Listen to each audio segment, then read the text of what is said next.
साथियों नमस्कार। सभी साथियों को मेरा गुड मॉर्निंग, आदाब। उम्मीद करते हैं सब अच्छे से होंगे। ये वीडियो स्पेशल मैं उन टीजीटी वाले अभ्यर्थियों के लिए बना रहा हूं जो लगातार मुझे बहुत सारे कॉल किए हैं, बहुत सारे मैसेजेस किए हैं और फाइनली वो लोग इतना ज़्यादा पैनिक दिख रहे हैं, मतलब इतना ज़्यादा डरे हुए लग रहे हैं जैसे कि मानो कि जैसे कि कुछ बहुत बड़ा अनर्थ हो गया हो।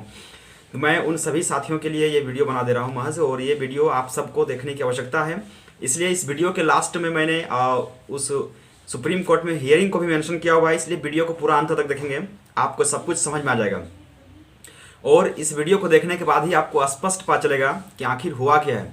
दरअसल देखिए, एक बात को लेकर के स्टूडेंट काफ़ी ज़्यादा पैनिक हैं, और वो बात यही है कि जो जज साहब ने कही है, वो बात कही थी कि जो भी पिटिशनर बन के यहाँ पे आए हैं उनको बेनिफिट दिया जाएगा, जो नॉन ज्वाइनिंग वाले या तो फिर नॉन अपॉइंटेड स्टूडेंट या फिर कैंडिडेट हैं जो पिटिशनर नहीं बने हैं, उनको दरअसल बेनिफिट नहीं दिया जाएगा। ये बात उन अभ्यर्थियों के लिए कही जा रही है। मैं एक बार फिर से आपको बता रहा हूँ कि अगर आप पूरा जजमेंट को समझिएगा जो 2 अगस्त को आई हुई है और अभी समझिएगा तो थोड़ा सा तुलना करिए इसमें, ठीक है। 2 अगस्त की आई हुई जजमेंट में पूरा 18,000 वैकेंसी जो भी था उस पर बात कही गई थी, और सरकार की ओर से जो वकील गए थे कपिल सिब्बल सर, उसने साफ तौर पे कहा है कि सर आपने यहाँ पे जिनके ऊपर मर्सी दिखाई है, यानी मर्सी आपने अपॉइंटेड टीचर के ऊपर दिखाई है, लेकिन वो अपॉइंटेड टीचर ही जो हैं आज आपके सामने वो बाहर निकल जा रहे हैं अगर हम कॉमन मेरिट निकालते हैं तो जज साहब ने साफ तौर पे इस बात पे कहा है। देखिएगा आप वीडियो में लास्ट में, ठीक है, साफ तौर पे कहा है कि उनको बाहर नहीं निकालना है। तो मतलब 2136 जो भी अपॉइंटेड स्टूडेंट हैं जो मतलब कि शेड्यूल्ड एरिया वाले, तो उनको एडजस्ट करने की बात कही गई है। एडजस्ट कहाँ से करेंगे अब बताइए। यहाँ पे मैं साफ तौर पे एक बात पूछूंगा आप लोगों से, एडजस्ट करने वाली बात कब आती है? जब घर में सामान भरा हुआ है तब बोलेंगे कि दूसरा सामान ला करके एडजस्ट कर दो। मतलब ऑलरेडी जितने भी लोग अपॉइंटेड हैं या तो फिर जो जितने भी कैंडिडेट को अपॉइंट किया जाएगा उसी में से उन तमाम मतलब कि 2136 कैंडिडेट को एडजस्ट करो। मतलब कि टोटल 18,000 बहाली हम मानते हैं, जिसमें से अगर हम मानेंगे तो 8300 के आसपास समथिंग जो है वो ज्वाइंट है और 9800 के आसपास जो है वो नॉन ज्वाइंट है। तो अब यहाँ मैं बात करूंगा कि जो ज्वाइंट है उसी में से बाहर निकलेंगे 2000 के आसपास, जो 2100 के आसपास। तो अब वो बाहर नहीं निकलेंगे, उसी ज्वाइंट में से वो वहीं पे रहेंगे और सिर्फ रिशफल होगा वहां पे। अब अगर हम बात करेंगे यहाँ पे बाकी उन स्टूडेंट्स का जो नॉन ज्वाइन है, उनका क्या होगा? तो 9800 के आसपास स्टूडेंट नॉन ज्वाइन है बच गए, क्योंकि मैंने पहले ही कहा कि 2100 स्टूडेंट जो बाहर निकलने वाले थे अब वो बाहर नहीं निकल रहे हैं, उसी में एडजस्ट होंगे। तो पहले से तो वो अपॉइंटेड हैं, तो फिर अब एडजस्ट करने वाली बात नहीं आती है। मतलब कि पहले से अपॉइंटेड है। अब यहाँ अगर बात होगी तो जो 9800 कैंडिडेट हैं उनके बारे में बात करते हैं। तो इन 9800 कैंडिडेट्स के लिए जो सुप्रीम कोर्ट ने जो बात कही है वो यही है कि इस 9800 कैंडिडेट में जब इनका कॉमन मेरिट बनेगा तो उस कॉमन मेरिट में जो भी पिटिशनर थे उनको भी कंसिडर किया जाए और उसी में से उन तमाम पिटिशनर को जगह दिया जाए कि उनको भी अपॉइंट किया जाए, उनको भी एडजस्ट किया जाए। ये बात साफ तौर पे कही गई है। और एक बात आप लोग टेक्निकली समझिएगा, यहाँ पे 2 बातें जो हुई है कि मतलब कि वैसे कैंडिडेट जो नॉन ज्वाइंट टीजीटी हैं, नॉन ज्वाइंट टीचर वाले हैं, अगर वो कोर्ट में शरण नहीं लिए तो उनको बेनिफिट नहीं दी जाएगी। ये जो बात कही गई है दरअसल ये बात वैसे अभ्यर्थियों के लिए कही गई है जिनका मेरिट लिस्ट में नाम नहीं आया था या तो फिर जो मेरिटोरियस स्टूडेंट नहीं थे, क्योंकि जो पिटिशनर बने 216 वो भी मेरिटोरियस स्टूडेंट नहीं थे, लेकिन चूंकि कोर्ट का दरवाजा खटखटाया, कोर्ट का शरण लिया गया, जिस कारण से उन्हें मेरिटोरियस अब माना गया कि उनको भी मेरिटोरियस अभी भी नहीं माना है, मेरिटोरियस नहीं है, लेकिन उसके बाद भी उन्हें एडजस्ट करने की बात कही गई है। अब यहाँ पे वैसे स्टूडेंट्स के लिए कहा गया है कि जिनको बेनिफिट नहीं मिल सकती है, तो वो स्टूडेंट जो पिछले कई सालों से इंतजार कर रहे थे इस बात पे, अब मतलब कि 2 अगस्त को जजमेंट आने के बाद भी ये बात कुछ सामने आ रही थी कि 40,000 के आसपास अलग से वैकेंसी क्रिएट करना पड़ेगा, अलग से सीट क्रिएट करना पड़ेगा। तो जो स्टूडेंट मतलब मेरिटोरियस नहीं थे वो भी उसमें घुसते हैं। तो अब वैसे स्टूडेंट्स को रोक दिया गया है कि नहीं, जो मेरिटोरियस नहीं है वो नहीं घुसेंगे। मतलब कि सोनी कुमारी वाले में वो लोग भी मेरिटोरियस नहीं थे, लेकिन चूंकि सिर्फ उन्होंने कोर्ट का शरण लिया, वो लोग खुद प्रार्थी बने, जिस कारण से उनको बेनिफिट दिया जा रहा है। लेकिन वैसे अभ्यर्थी जो नॉन मेरिटोरियस हैं, जो मतलब मेरिट में कभी आए ही नहीं है, और वो स्टूडेंट जो कभी कोर्ट भी नहीं गए हैं तो उनको बेनिफिट नहीं दिया जाएगा यहाँ पे।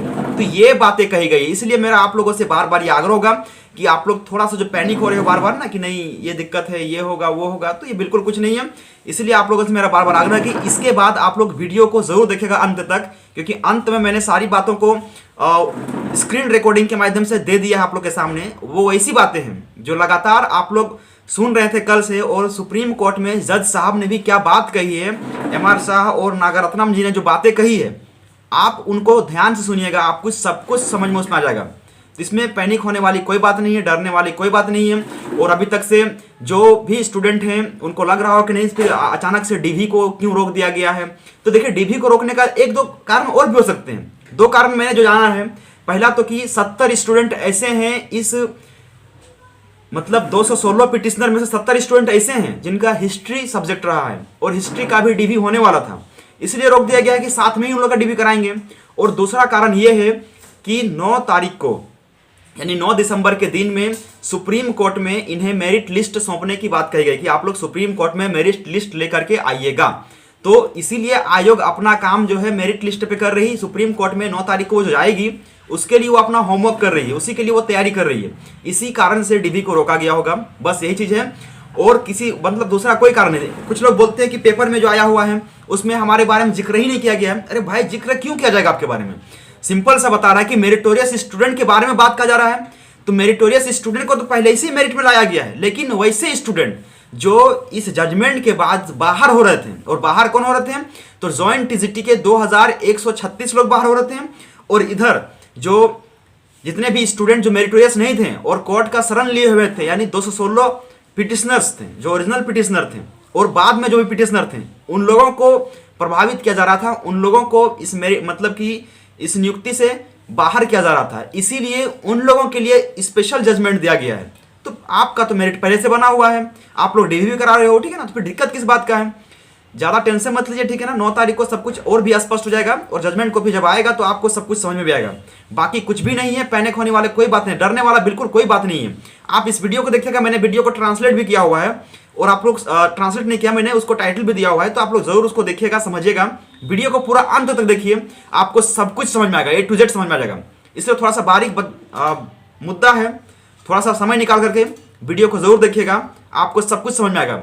बहुत सारे पंचायत सचिव के अभ्यर्थी भी हैं जो भ्रम में थे कि क्या होगा, तो उनके लिए भी 9 तारीख को सेपरेटली सुनने का बात कहा गया है, तो 9 तारीख को काफी अच्छा होगा, बढ़िया होगा।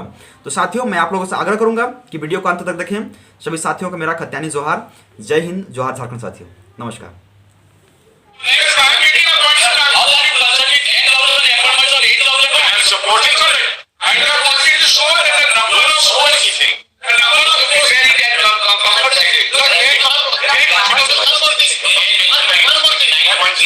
This is a secret one. Was I am hearing 29.3. Used one minute. The whole list of 216 is there. Let us read. Prepare the merit list of those candidates who were actually appointed. Correct. Both in scheduled area, in one scheduled area and non-scheduled area. Thereafter, whoever a candidate in the non-scheduled area is found to be a more meritorious than the last candidate in the schedule, of which he has given the option, that the candidate in the non-scheduled, that candidate in the non-scheduled area be adjusted in the concerned scheduled area. Nobody wants to go over that list. Nobody wants to go from scheduled area to scheduled area. No. That is okay. So mixing at all. Actually, to understand it properly without that not. You have already understood it properly, my dear. Don't say all that. Don't use the word sentence. Understand? Sorry, but I meant to not scheduled but never reached in scheduled. That is the thing. No, there's somebody you wanted to go to scheduled area. You have got some. We know, Mr. Have you done the exercise? This will be the order, Mr. Final order. Very good. Let the state prepare a merit list of those candidates candidates were actually appointed both in scheduled area and non-scheduled area. Thereafter, whoever candidate in the non-scheduled area is found to be more meritorious than the last candidate in the scheduled area, of which he has given the option, then that candidate in the non-scheduled area be adjusted in the concerned scheduled area. As far as varies, and the last candidate in the scheduled in that scheduled area have to be someone and adjusted in another district. Only as an option. Amongst those who are already appointed. Those who are appointed. The last candidate appointed. Yes, correct. Second, correct. Similarly, with respect to those original petitioners who approach the High Court, their merit list also be prepared by the state government, and they may be accordingly appointed and or adjusted in the concerned non-district or non-scheduled or scheduled district as per the varies, correct? As per the varies. How it is specifically observed that except those who were not appointed, who did not approach the High Court, the benefit of these orders shall not be given to them. Thank you, sir.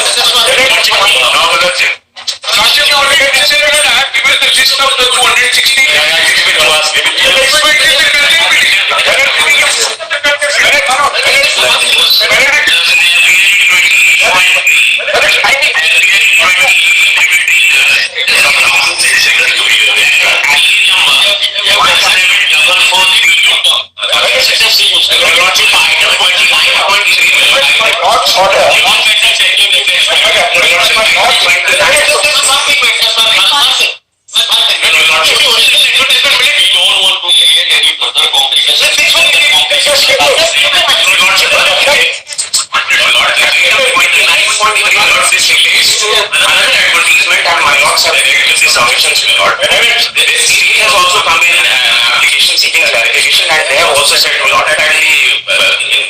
This was a case of Panchayat Secretary, my lord, where altogether 3,000 posts were advertised and your lordship. There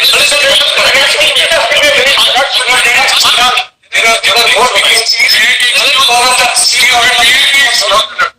about 1,500 vacancies were not filled in the original recruitment. Vacancies also not there has to be a merit list. Plus, what happens is that about if one goes by the advertised vacancies and the state-wise merit list, about 3,500 more candidates are to be appointed. But that is to be considered not only on the state-wise merit. I have made a clear, there is only one option which has been given. Original advertisement, only one option must be given. And that was therefore, since I was not eligible to go to a scheduled area, the option was never given for a scheduled area. It's all the time that system is correct. Another connected to 120.3. I appear in that bill that relates to stenographer, Panchayat Secretary and LDC.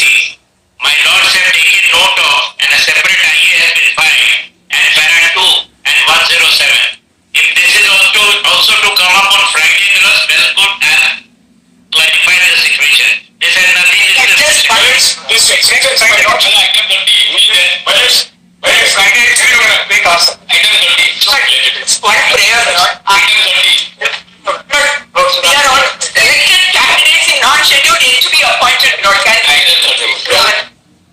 very well. Our next will also come up next week. My lord, in this case, the only point is